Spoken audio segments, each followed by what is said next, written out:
Aloha mai kako.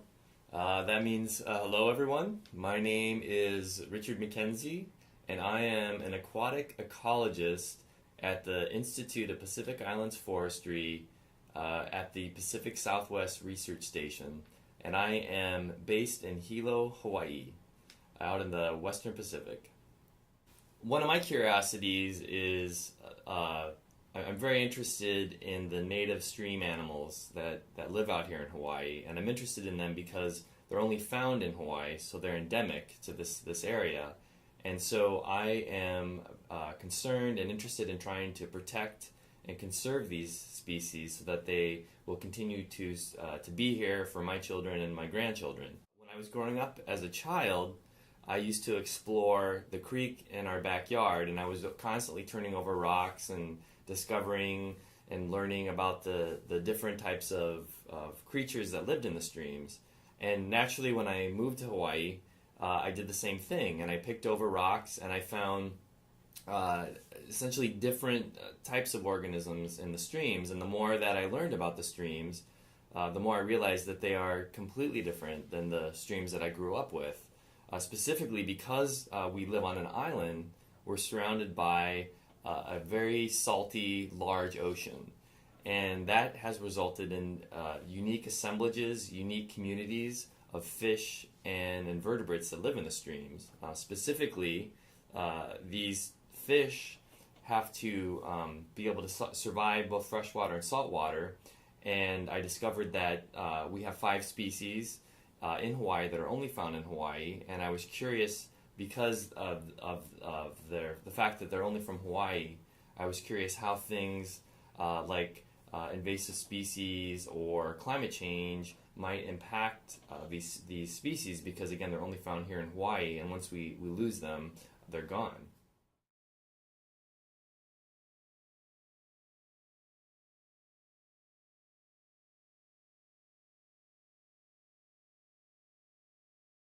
One of the things I'm interested in is studying the native animals in the streams in Hawaii, as well as in islands throughout the Pacific region.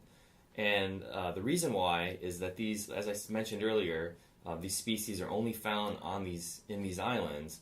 But in addition to that, they're very unique animals in that they have a very unique life cycle that we call amphidremy.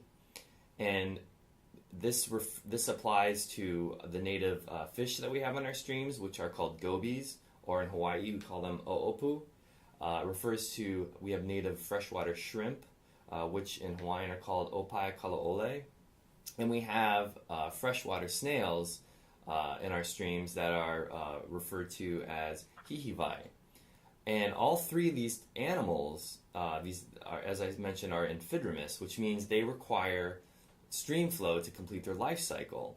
And so the adults of these animals live in the streams, and there they reproduce, they lay eggs, and when those eggs hatch, the larvae are flushed out to the ocean, and they literally have days to get to the ocean. There's been studies that have documented that they cannot live in fresh water, they need to live in salt water.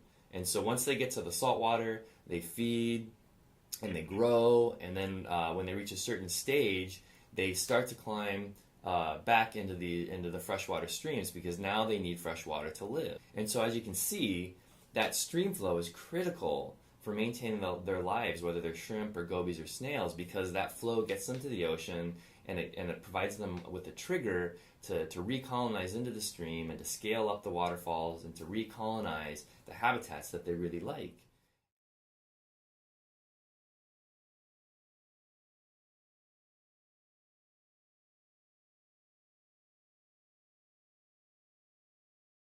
As a researcher, we have to determine what we want to study in our research. And as I mentioned, low flow is one area of interest of mine, but also another threat to our native species in Hawaiian streams are invasive species or exotic species that are not from the Hawaiian Islands. And one species of concern that it's a family of fish that we are interested in. It's called Pisceliids. These are referred to as live bearers. The common names, the different species would include mosquito fish. You may have heard of guppies or swordtails or mollies. These are all in the Poeciliidae family. And the interesting thing about Poeciliids, they're one of the few families that do not lay eggs. They actually give birth to live fish. And because of that, you have now removed the egg stage, and so you remove that part of the life cycle that's vulnerable to predation by invertebrates or other fish, and you're giving birth to live babies. And so all of a sudden, again, you have hundreds to thousands of fish in a stream reach where there was once maybe only 10 to 20 gobies. And so as a researcher, I find that interesting to figure out what exactly is the mechanism that these exotic species are impacting our native species. So are they affecting the food web structure? Are they affecting the reproduction? And so we set out to set up experiments to get at that and to try to identify the exact impacts of those fish.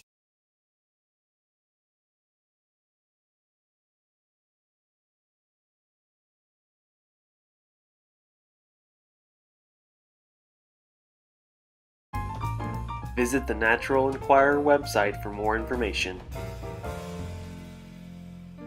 There you can find more about developing your own testable question.